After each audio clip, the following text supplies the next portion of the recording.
আসসালামু আলাইকুম রহমতুল্লাহি ওয়া বারাকাতুহু। বিসমিল্লাহি আলহামদুলিল্লাহ ওয়াসসালাতু ওয়াসসালামু আলা রাসূলিল্লাহ, আম্মা বাদ। কল্যাণ রাষ্ট্রের পরিচয় এবং রূপরেখা শীর্ষক জাতীয় সেমিনারের আজকের সম্মানিত সভাপতি সাহেব, মঞ্চে উপবিষ্ট উলামায়ে কেরাম এবং নেতৃবৃন্দ এবং সাংবাদিক বন্ধুরা ও শ্রোতাবৃন্দ, বক্তব্য শুরুতে আমার পক্ষ থেকে প্রাণঢালা অভিনন্দন জানাচ্ছি।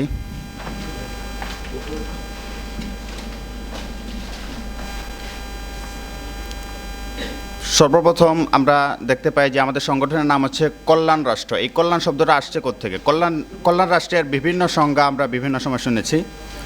বর্তমানে পশ্চিমে একটা সংজ্ঞাও রয়েছে কল্যাণ রাষ্ট্রের, তবে আমরা কিভাবে সেটাকে সংজ্ঞা করি সেটা আমি খুবই ছোট্ট শব্দে আমি বোঝানোর চেষ্টা করব। যেমন রাসূল সাল্লাল্লাহু আলাইহি ওয়াসাল্লাম দিনের সংজ্ঞা করেছিলেন এভাবে যে আদ-দীনু আন-নাসিহা। রাসূল সাল্লাল্লাহু আলাইহি ওয়াসাল্লাম নিজে ছিলেন জাওয়ামিউল কালিম, অর্থাৎ তিনি অল্প কথায় ব্যাপক কথা বুঝিয়ে দিতে পারতেন। এটা ছিল রাসূল সাল্লাল্লাহু আলাইহি ওয়াসাল্লামের একটা মুজিজা, একটা বিশেষ যোগ্যতা। তো তিনি দিনের সংজ্ঞা এভাবে করেছেন যে আদ-দীনু আন-নাসিহা, অর্থাৎ দিন হচ্ছে কল্যাণকামিতার নাম। সেই কল্যাণ থেকেই আমাদের কিন্তু কল্যাণ রাষ্ট্র এসেছে। সংক্ষেপে এই কল্যাণ রাষ্ট্রের সংজ্ঞা এভাবে আমরা করি। তো আরও বিভিন্ন সংজ্ঞা হতে পারে, তো আমাদের সংজ্ঞা হচ্ছে এটাই যে কল্যাণকামিতা অর্থাৎ কল্যাণ রাষ্ট্র, এখান থেকেই কিন্তু কল্যাণ রাষ্ট্র শব্দটা এসেছে। তো দ্বিতীয়ত আরেকটা অপ্রাসঙ্গিক বিষয়, যেটা বলা যায় যে উলামায়ে কেরামের নিজস্ব বিষয়, একটা প্রশ্ন যেটাকে আমরা বলি সুয়ালে মুকদ্দার, অর্থাৎ অন্তরে পোষিত একটা প্রশ্ন। সেই প্রশ্নের জবাব দেওয়ার চেষ্টা করব। বলা যায় যে এটা অপ্রাসঙ্গিক, তবে এটা উলামায়ে কেরামদের একটা নিজস্ব ব্যাপার। যেমন গণতন্ত্র এবং ইসলামী রাষ্ট্র একটা দ্বন্দ্ব আছে, বিরাট একটা দ্বন্দ্ব। আবার দেখা যায় যে উলামায়ে কেরাম গণতান্ত্রিক পদ্ধতিতে যে নির্বাচন হচ্ছে সেই নির্বাচনে তারা অংশগ্রহণ করছেন। এক নম্বর হচ্ছে যে ইসলাম এবং গণতন্ত্রের একটা দ্বন্দ্ব রয়েছে, যেটাকে বলা হয় যে ঈমান কুফরের দ্বন্দ্ব। এবং আবার দেখা যায় যে উলামায়ে কেরাম প্রচলিত গণতান্ত্রিক পদ্ধতিতে তারা নির্বাচনে অংশগ্রহণ করেন। এই যে একটা প্রশ্ন, আমাদের অন্তরের মধ্যে একটা প্রশ্ন থাকে, এই প্রশ্নের সংক্ষিপ্ত একটা জবাব দেওয়ার চেষ্টা করব। প্রথমত কথা হচ্ছে যে বর্তমানে যে পশ্চিমা গণতন্ত্র বলেন বা প্রচলিত গণতন্ত্র বলেন বা ইউরোপীয় গণতন্ত্র বলেন, এই গণতন্ত্রের মধ্যে জনগণকে আস-সুলতা এবং আস-সিয়াদা উভয়টার ক্ষমতা দিয়ে দেওয়া হয়। আস-সুলতা মানে কি? শাসক নির্ধারণের ক্ষমতা, এক নম্বর। আর দুই নম্বর হচ্ছে আস-সিয়াদা, অর্থাৎ ক্ষমতা নির্ধারণেরও ক্ষমতাও দিয়ে দেওয়া হয়, আইন নির্ধারণের ক্ষমতাও দিয়ে দেওয়া হয় জনগণকে। প্রথমে বললাম যে আস-সুলতা অর্থাৎ শাসক নির্ধারণের ক্ষমতা, অর্থাৎ আমরা যেভাবে যে গণভোটের মাধ্যমে গণরায়ের মাধ্যমে যে এমপি নির্ধারণ করি, এইটার ক্ষমতা জনগণকে দেওয়া হয়, এটাকে বলে আস-সুলতা।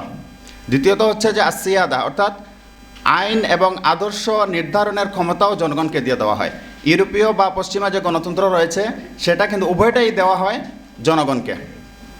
কিন্তু উলামায়ে কেরাম যারা বর্তমানে প্রচলিত গণতান্ত্রিক পদ্ধতিতে নির্বাচনে অংশগ্রহণ করছেন, তাদের বক্তব্য হচ্ছে যে গণতন্ত্রের যে দ্বিতীয় ভাগ মানে আস-সিয়াদা, অর্থাৎ আইন এবং ক্ষমতা, আইন এবং শাসন নির্ধারণের যে ক্ষমতাটা, এই ব্যাপারে উলামায়ে কেরাম সম্পূর্ণ দ্বিমত করেন। কিন্তু প্রথম যেটা আস-সুলতা অর্থাৎ শাসক নির্ধারণের যে পদ্ধতিটা, এই পদ্ধতিটাকে তারা রুখসত হিসাবে বর্তমানে গ্রহণ করেন।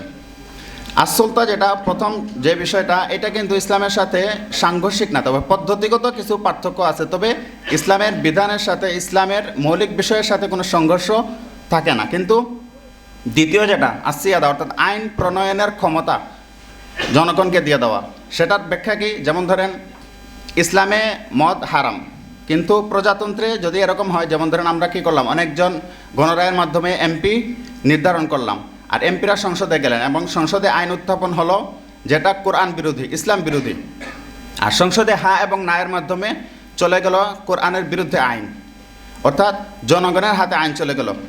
কোরআন বলছে মদ হারাম, কিন্তু দেখা যাচ্ছে যে সংসদে হ্যাঁ এবং নায়ের ভোটের মাধ্যমে মদের লাইসেন্স দিয়ে দেওয়া হলো। এই যে ব্যাপারটা, আইন নির্ধারণের ব্যাপারটা, এই ব্যাপারটা জনগণের হাতে দেওয়ার ব্যাপারে উলামায়ে কেরাম দ্বিমত করেন, এখনও পর্যন্ত দ্বিমত করেন। তারা যদিও প্রচলিত রাজনীতিতে অংশগ্রহণ করেন, কিন্তু এই ব্যাপারটাকে তারা কি করেন? সম্পূর্ণরূপে অস্বীকার করেন। অর্থাৎ তারা আস-সিয়াদাকে তারা অস্বীকার করে প্রচলিত রাজনীতিতে তারা অংশগ্রহণ করছেন। সুতরাং ইসলামে যে উলামায়ে কেরাম যে গণতন্ত্রে অংশগ্রহণ করছেন শুধুমাত্র শাসক নির্ধারণের পদ্ধতিটাকে তারা গ্রহণ করছেন, কিন্তু আসিয়াদা অর্থাৎ আইন প্রণয়নের ক্ষমতা জনগণের হাতে দেওয়ার ব্যাপারে তারা কী করেন? দ্বিমত করেন। সুতরাং মৌলিক যে সাংঘর্ষিক বিষয়টাকে সেটাকে তারা দ্বিমত করেই কিন্তু প্রচলিত রাজনীতিতে তারা অংশগ্রহণ করছেন। এরপরে আসে যে যখন তারা সংসদ সদস্য হন তখন সংবিধান নিয়ে কী করতে হয়? শপথ করতে হয়। তো সংবিধানের মধ্যে কিছু ব্যাপার রয়েছে যেগুলো ইসলামের সাথে সাংঘর্ষিক, সরাসরি সাংঘর্ষিক। এখন ইসলামের সাথে সরাসরি সাংঘর্ষিক ব্যাপারের যে ব্যাপার নিয়ে যে সংবিধান গঠিত, সেই সংবিধান নিয়েও দেখা যাচ্ছে কি তারা শপথ করছেন, অর্থাৎ এটা মানার একটা শপথ করছেন। এই ব্যাপারেও একটা প্রশ্ন থাকে যে যেটা সংবিধানের মধ্যে আমরা দেখি কি সমাজতন্ত্র আছে, গণতন্ত্র আছে, ধর্মনিরপেক্ষতা আছে। তো এই ব্যাপারগুলো নিয়ে যে তারা শপথ করেন এটা জবাব কি? দেখুন, এই ব্যাপারে জাতীয় মসজিদের খতিব হযরত মাওলানা মুফতি আব্দুল মালিক সাহেব তিনি জবাব দিয়েছেন, যদি কেউ এটা কি করে কারাহাতের সাথে, অর্থাৎ তাকে যদি বাধ্য করা হয় শপথ করতে, যেমন কোরআনের আয়াত আছে কি মান কাফারা বিল্লাহি মিন বাদি ঈমানিহি ইল্লা মান উকরিহা ওয়া কলবুহু মুতমাইনুম বিল ঈমান, অর্থাৎ কেউ কি করলো? ঈমান আনার পরে কুফরি করলো, কিন্তু তাকে কুফরিতে বাধ্য করা হলো। ইল্লা মান উকরিহা ওয়া কলবুহু মুতমাইনুম বিল ঈমান, তার ঈমানের উপরে সে টিকে আছে কিন্তু তাকে বাধ্য করা হলো কুফরি করতে, তাহলে তাকে কি করা হবে? তার একটা সুযোগ রয়েছে মাফ করার। এই হিসেবে কি সে বাধ্য হয়ে এই সংবিধান নিয়ে শপথ করছে, কিন্তু যদি সে সন্তুষ্ট চিত্তে এই সংবিধান নিয়ে কি করে শপথ করে ওয়াকালবুহু মুতমাইনুন ওয়ালাকিন মান শারাহা বিল কুফরি সাদরান ফাআলাইহি গাদাবুম মিনহু, তাহলে তার জন্য আল্লাহ তাআলার কি রয়েছে? খুব রয়েছে। সুতরাং এই যে আমাদের অন্তরে সুপ্ত একটা প্রশ্ন রয়েছে যে উলামায়ে কেরাম গণতন্ত্রের সাথে দ্বিমত করেন, আবার গণতান্ত্রিক পদ্ধতিতে কেন নির্বাচন করেন, এটার একটা আমরা সংক্ষিপ্ত জবাব জানলাম। এবং এই ব্যাপারটা জেনে রাখা আমাদের খুবই জরুরি, কারণ হচ্ছে যে কোনো সময় এই প্রশ্নের সম্মুখীন হয়ে আবার আমরা নিজেরাই নিজেকে প্রশ্ন করি যে গণতন্ত্রের সাথে ইসলামের এত বড় একটা দ্বিমত থাকার পরেও কেন উলামায়ে কেরাম এই গণতান্ত্রিক পদ্ধতিতে নির্বাচন করছেন। এর একটা সংক্ষিপ্ত আমরা উত্তর জানলাম। এই কথা বলেই আমার বক্তব্য শেষ করছি। আখিরু দাওয়ানা আলহামদুলিল্লাহি রাব্বিল আলামিন।